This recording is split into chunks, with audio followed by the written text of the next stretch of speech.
자, 오늘 27강 시작을 할 건데요. 고급 통변반 27강서부터 37강까지 이게 이제 고급 통변반의 후반부 섹터로 들어가는데, 이 고급 통변반의 후반부 섹터에서는 어마어마한 필기를 지금 자랑을 하고 있습니다. 이거 제가 아마 이 장에서 강의하면서 필기를 했으면 이거 다 필기하면 강의 끝 뭐 했을 거예요. 부족한 건 다음 주에 메일로 보내드릴게 이런 소리 할 수 있는데, 지금 오늘 강의 자료가 1페이지, 2페이지, 3페이지, 4페이지, 4페이지죠? 근데 제가 아주 빼곡하게 꽉꽉 눌러서서 그렇지 이거 큼직하게 프레젠테이션 하면 이게 10페이지가 넘는 분량이죠. 10페이지가 뭐야? 한 12, 13페이지는 될 분량이에요. 명식 하나만 해도 1페이지씩인데, 그러니까 요거를 50분 동안 초스피드로 정리를 하겠습니다. 사물을 바라보는, 세상을 바라보는 관점은 크게 두 가지가 있는데, 넓은 측면서부터 바라보다가 점차 좁은 측면으로 들어가는 모습이 있고요. 그 다음 좁은 측면을 관찰하다가 점차 넓은 측면으로 바라보는 경우가 있습니다. 멀리서 어떤 배를 보고 저 배는 항공모함이다. 좀 더 가까이 가서 봐보자. 좀 더 가까이, 좀 더 가까이, 좀 더 가까이.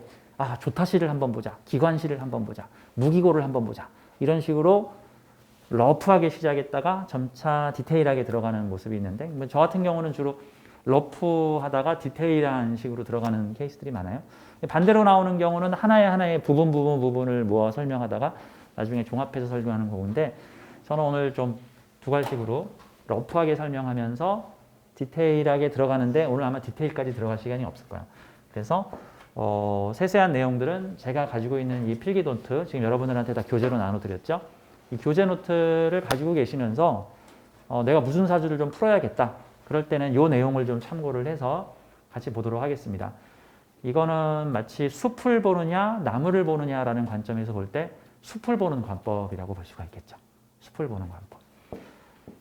근데 사람의 인생을 나무로 볼 수 있을까? 저는 사람의 인생은 종합 세트, 패키지 세트라는 생각이 들어서 아무래도 숲으로 관찰을 해야 되지 않을까 싶어요. 그러니까 소나무야, 소나무. 근데 그 소나무가 대나무 밭에 있어. 그럼 걔는 대나무야, 소나무야. 대나무 밭에 소나무죠. 그럼 걔는 대나무의 특성을 보일까, 소나무의 특성을 보일까? 근데 대나무 99그루에 소나무 한 그루 있는 거야. 그럼 그 사람은 대나무일까, 소나무일까? 사실 그 모든 게 그 사람이라고 친다면. 대나무와 함께 키워진 소나무 정도라고 볼 수가 있겠죠. 그러니까 이제 그런 관점으로 보자고요. 그냥 소나무니까 소나무의 특성은 이렇다. 근데 나머지 글자가 전부 대나무라고 써 있으면 어떻게 해석하느냐 헷갈리는 거죠. 그러니까 이제 그런 관점으로 보는 거예요. 자, 오늘 저와 함께 일간의 특성들을 시작을 하는데, 제가 그동안 쭉 갑을병정, 무기, 경신, 임계 순으로 시작을 하다 보니까 저 명리 선생님이 갑목일주다 보니까 맨날 갑목을 먼저 한다. 그리고 용주삼이가 돼가지고 꼭 임수나 계수는 후딱 넘어가더라. 그래서 제가 이번부터는 임계수부터 먼저 시작을 합니다. 오늘 이 시간엔 임수, 요 다음 시간엔 계수, 그 다음 주에는 경금, 신금 이런 식으로 이제 강의를 하려고 그래요. 자, 그래서 일간에 대한 총정리 총 10강, 혹시라도 시간이 부족하면 한두 강 정도가 더 추가가 돼서 시작을 하겠습니다. 러프하게 한번 읽어보죠. 자, 27강 임수일간에 대한 총정리입니다. 우선 임수. 임수에 대한 특징. 여기서 임수일간이라는 것은 사주 8글자 중에 일간 자리에 무슨 글자가 있느냐를 보고 그 사주의 개인적 정체성을 봅니다. 그 사주의 개인적 정체성. 그게 일간이고요. 근데 이제 우리는 8글자 다 보기 귀찮으니까 이제 일간이나 일주만 가지고 사주를 보려고 그러는데, 사실 그게 이제 일부분만 보는 거죠. 문제는 일부분만 보면 에러가 많이 나죠. 이제 오차가 많이 생기죠. 어떤 남자가 있었는데 나이트클럽에서 춤을 너무 잘 춰서 나이트클럽에서 인기 스타야. 뭐 그것만 보고 반해서 결혼을 했는데 돈도 안 벌어와. 뭐 집에서 깽판 쳐, 술밥 먹으면 개난리 쳐. 뭐 어쩌고 저쩌고 뭐야 이거 나이트클럽에서만 인기 스타고 나머지 자리에서는 개나가리잖아. 뭐 이럴 수도 있는 거니까 8글자를 좀 전체를 다 보자고요. 근데 그래도 일단 알아야 될 것은 일간이에요, 일간. 우리가 보통은 사주의 뼈대라고 하는 거를 월지 플러스 일간으로 보죠. 월지 플러스 일간. 그래서 몇 월에 무슨 일주, 몇 월에 무슨 일간. 이제 이런 식으로 보는 형태인데 일단 우리가 임수론에 대해서 지금 공부를 합니다. 일간 자리에 임수가 있는 사주를 볼 때 나는 어떤 환경 속에 나인가라는 측면에서 보세요. 아, 임수일간은 흐르는 물과 같아서 비밀이 많고 요리조리 잘 빠져나가고 약삭 빠르며 지혜가 뛰어나는데 나쁜 짓을 하면은 아무도 모르게 한다던데 임수일간은 나쁜 것인가 좋은 것인가? 근데 이제 이거 역시도 좋으냐 나쁘냐라는 논으로 관찰하지 말자고요. 대체로 나를 아프게 한 사람 중에 임수일간이 많으면 아, 임수는 나쁜 거구나. 나한테 좋은 영향을 미치는 사람 중에 임수일간이 많으면 아, 임수일간은 좋은 거구나. 어떤 사람을 사랑하고 있는데 그 사람이 임수일간이면 아, 임수는 좋은 거야. 그러다가 그 사람이 미워지고 증오스러워지니까 그때서부터 아, 임수는 나쁜 거야. 라는 식으로 그때그때 감정적으로 보지 말자고요. 다 장점과 단점이 있는 거예요. 특히나 우리는 이 일주론을 배울 때 특히 일간론을 배울 때 주의해야 될 사항은 이런 거예요. 신은 정교한 밸런스를 맞춰 놓았다. 신은 정교한 게임 밸런스를 맞춰 놓았다. 특히나 캐릭터 능력치에 대한 밸런스를 맞춰 놓았다. 이 캐릭터 밸런스는 게임 용어에서 많이 나오는 말인데요. 보통 여러 개의 부족을 조종하여 게임을 하게 되는 뭐 전략 시뮬레이션 게임, RPG 게임 같은 경우에 내가 선택하는 캐릭터가 뭐 종족이 엘프족이냐, 오크족이냐, 뭐 인간족이냐, 무슨 족이냐에 따라서 보통 어떤 게임에 들어갔어? 그 게임 속에서 10개의 캐릭터 중에 하나를 골라서 내가 그 캐릭터를 선택해서 내가 그 캐릭터의 주화인마 해가지고 걔를 조종해서 게임 속 세상을 여행을 해. 사실 우리 인간도 마찬가지. 이 지구별 게임에서 어떤 무언가의 근원의 존재인 신이 나라는 캐릭터를 지금 조종하고 있다. 뭐 이런 관점으로 지금 보면 되는 건데 각각의 게임 캐릭터들은 그죠. 게임 속에서는 뭐 10개 종류, 10개 종족, 20개 종족 뭐 우리가 저희 시대의 히트 게임인 스타크래프트에 보면 3개의 종족이 나와요. 테란, 프로토스, 저그. 이 테란, 프로토스, 저그. 3개의 종족 중에 어떤 종족이 제일 좋아요? 그리고 어떤 종족이 제일 나빠요? 라고 물어보면 많은 게임 전문가들은 너 바보 아니야? 좋고 나쁜 게 어딨어. 각각의 종족에는 각자 장단점과 주특기가 있어서 주특기를 활용하는 사람이 유리한 거야. 너가 만약에 복합 플레이어의 멀티플레이어에 능하다면 개개인의 캐릭터의 파괴력은 약하지만 뭉치면 큰 힘을 내는 테란 종족을 운영하거라. 근데 만약에 너가 여러 개의 복합 유닛을 조종하기가 귀찮아. 한두 개의 종족으로 몰빵해서 승리를 이루고자 한다면 당연히 저그 종족을 하거라. 만약에 너가 개개인의 유니트의 성격이 아주 파워풀하지만 유니트의 단가가 비싸서 많이 뽑지를 못한다 라고 생각한다면 프로토스 종족을 선택하거라. 프로토스는 일당백이에요. 프로토스 종족은. 저그는 아주 단가가 저렴한 그 유닛들이 아주 대량으로 쏟아져 나와요. 물량전에 가등하죠. 테란, 인간 종족은 그 중간에 속해 있어요. 인간 종족은 반드시 2-3개의 유닛을 복합해서 가져가야지 게임을 할 수 있지 그냥 한두 개의 유닛들만 조종해가지고는 금방금방 죽어버려서 그러니까 그거는 장단점이 있는 거죠. 장단점이 있는 거지 이게 좋고 이게 나쁜 게 아니죠. 자, 스타크래프트에는 3개의 종족, 명리학에서는 52만 개의 종족이 있습니다. 왜? 사주의 유형이 52만 개니까. 이거를 남자 여자로 나누면 100만 개. 그러면 100만 개의 조합의 캐릭터라고 보면 되는 거니까 좋다 나쁘다라는 개념이 아니라 아, 임수일간은 이런 장점과 이런 단점, 이런 특성이 있겠구나. 이런 관점으로 보세요. 이건 좋고 이건 나쁜 거야. 이런 식으로 유치원식으로 분류하지 말자고. 유치원들은 세상을 어떻게 분류해요? 나한테 깎아 사주면 좋은 사람이고 나 혼내면 나쁜 사람이야. 그렇게 치면은 나 혼내는 엄마는 나쁜 사람이고 가끔 얼굴 한번 보는데 깎아 사주는 삼촌은 좋은 사람이고 그럴 수 있죠. 집에서 고양이를 키워. 근데 가끔씩 집에서 고양이를 돌보는 남편은 아유 우리 고양이 예쁘다 그러고 고양이가 말썽치면은 맨날 치우면서 뭐 저기 고양이 집 치워주고 똥 치워주고 고양이 주사 놓고 병원 데려가고 그러다 보니까 가끔 고양이한테 썽을 내는 엄마 입장. 만약에 부부가 이혼을 해서 그 고양이가 둘 중에 한 명을 따라가야 된다면 맨날 이쁘다 하는 남편한테 가야겠어. 맨날 똥 치워주고 병원 데려다주고 주사 놔주는 엄마한테 가야겠어. 당연히 엄마한테 가야지. 이쁘다 이쁘다 하는 남편한테 가면 일주일 내로 죽어. 큰일 나.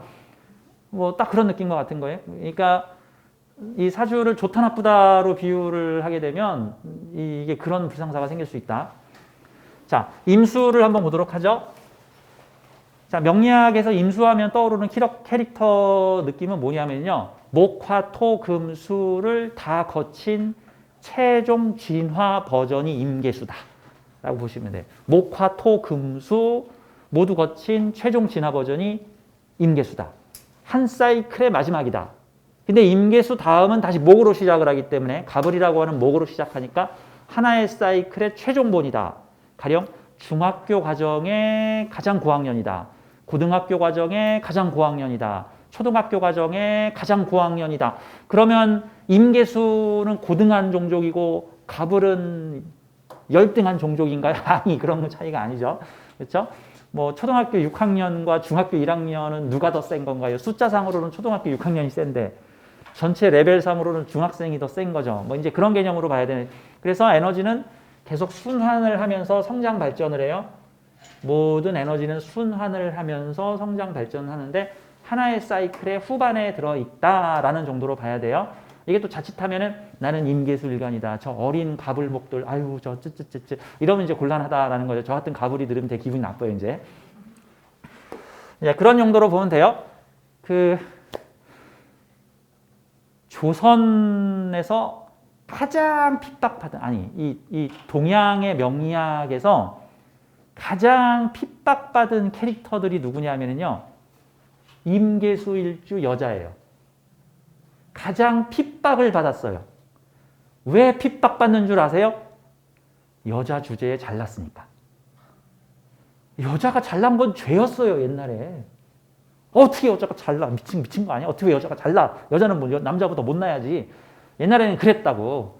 근데 그거에 그 프레임에 사람들이 갇혀서 태어나니까 아유, 너는 잘나서 시집을 못 간단다. 어떡하면 좋으냐. 저도 요즘 상담하다 가끔 그런 얘기 들으면 제가 울컥하는데 따님 사주를 보시는 어머님께서 아유, 제 딸을 다른 데서 사주를 봤는데요. 애가 똑똑해가지고 시집을 못 간대요. 어떡하면 좋죠? 뭐 어떡하긴 멍청하면 되지. 그런 식으로 지금 멍청하면 되지. 멍청하면 될 거 아니야. 참네. 뭘 걱정을 해. 그럼 반대로 생각하면 그러면 시집 잘 가는 여자는 멍청한 여자야? 그리고 똑똑한 여자는 시집을 못 가는 거야? 그럼 그런 얘기 때문에 이런 명리 진짜 때려칠까 보다 그냥 막 이런 생각이 내가 이런 판에서 활동을 해야지. 이런 저급한 판에서 활동을 하더니 이제 시대가 바뀌었죠. 자, 명리학계에서는요, 일단 기본적으로 여자 사주가 잘나면 아주 똑똑한 여자입니다. 커리어 우먼입니다. 이런 용어가 없어. 용어가 없어. 그 용어를 대신하는 게 기센년, 시집 못 갈 년, 뭐 가업을 잃을 년, 뭐 남편을 먹여 살려야 되는 년, 뭐 요기저 그냥 한마디로 뭐 그런 식으로 비아냥거리는 거죠. 비아냥. 만약에 요즘에 남녀공학이 많으니까 예전에 한번 신문에 그런 게 났어요. 학교 선생님이 좀 옛날 사고방식을 가지고 있어. 요즘 중고등학교에서 여학생이 남학생보다 평균 학업 성적이 높은 경우가 되게 많아요. 왜 남학생들에 비해서 여학생들이 엉덩이 붙이고 공부하고 몰입하는 게 더 아무래도 능력이 뛰어나니까. 여학생들이 공부를 잘해. 그랬더니 학교 선생님이 이런 얘기를 했다는 거야. 여자들이 공부 잘해서 뭐 할 건데 니들이 공부를 잘하니까 남학생들이 자꾸 뒤로 처지잖아. 니들이 공부를 잘해서 남학생들이 자꾸 기가 죽잖아. 이거 어떡할 건데? 그게 공부 잘하는 여학생 문제예요? 공부 못하는 남자들 문제지. 남자들이 가서 반성을 해야지. 나보다 잘나면 그게 죄야? 이게 조선시대의 양반집 가문의 장자로 태어났는데 서자 주제에 나보다 글을 잘 써.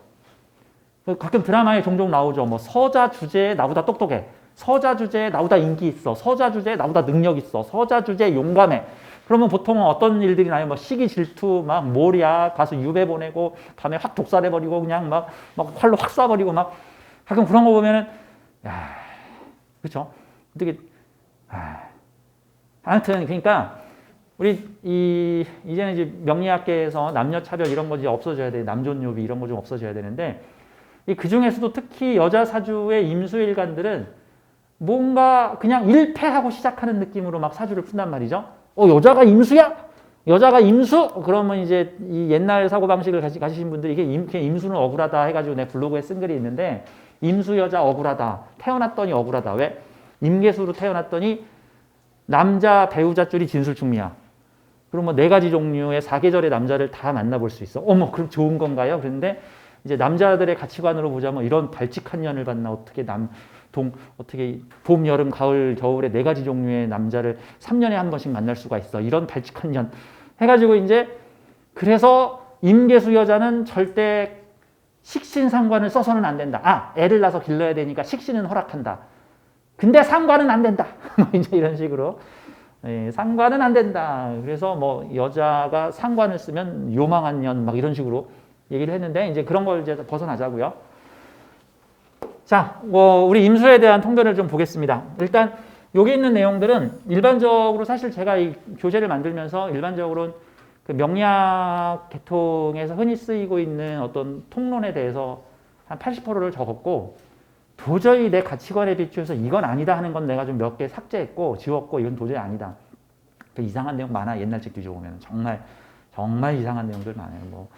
특히 개수 같은 경우에 간사하고 잔머리를 굴려 모략질을 하고 꼭 궁중 싸움의 악역 같은 역할로 막 표시되어 있는 경우들이 많아서, 임수도 마찬가지고. 참고로 이 조선 시대의 임수 여자는 절대 왕비가 될 수 없었어요. 그 왕궁에 있었던 그 정식 직업을 가진 명리가들이 주로 하는 일들이 신부감, 우리 왕비는 누구로 할 것인가, 왕족 귀족들의 신부감. 거기서 일단 임수 여성은 다 제낍니다. 이렇게 다 제껴. 왜? 똑똑하거든. 그 똑똑한 게 왜 죄인가요? 똑똑하면 안 되거든, 여자가. 그런 말도 있잖아. 가끔 여자 사주 딱 보고 찌찌찌찌 너는 남자로 태어나야 됐을 것을. 이런 소리 하잖아. 사실 그것도 깊이 있게 생각해 보면은 그냥 허허 웃어넘길 수도 있지만, 사실 그거 깊이 있게 찾아놓으면 그거 남녀차별이야. 그거 남녀차별. 아니, 왜 여자는 안 되는데요? 아니, 왜 여자는 왜 안 되는데요? 그거 멱살 잡고 따져야 돼. 왜 여자는 안 되냐고. 이렇게 따져야 돼. 그래서 근데 이제 멱살 잡고 따져야 되는데, 오히려 사람들이 내가 왜 여자로 태어났을까?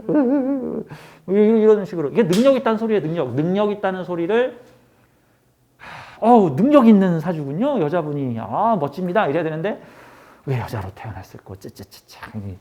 이제 그런 시대가 아니다. 자, 임수에 대한 설명을 좀 해보죠. 오행을 다 거친 오행이다. 한 사이클의 최종 진화본이다. 안으로 모이는 응집력이 강하다. 제가 이제 오행으로 설명을 할 때 압축 행정에 비유를 했었어요. 임계수 일주를. 그렇죠? 압축을 해야지 붕 하고 터질 수 있죠. 발산, 폭발. 보통은 확산되는 게 목기운이고, 펑 하고 터져서 최대한 확장된 게 화기운이고, 이게 다시 수축, 응축되기 시작하는 게 금기운, 최제한으로 응축된 게 수기운. 응축의 시작이 임수, 응축의 마무리가 계수가 되는 거예요. 그래서 임수를 모이는 물이라고 표현하고요. 계수를 발산하는 물이라고 표현을 합니다. 발산하는 물. 이거 다이어트에 비유하면, 임수는 다이어트 초반. 참자, 굶자, 먹지 말자. 빼야 한다. 빼야 한다. 계수는 이제 목표 체중에 어느 정도 도달했으니까 이제 좀 먹으면서 다이어트 하자.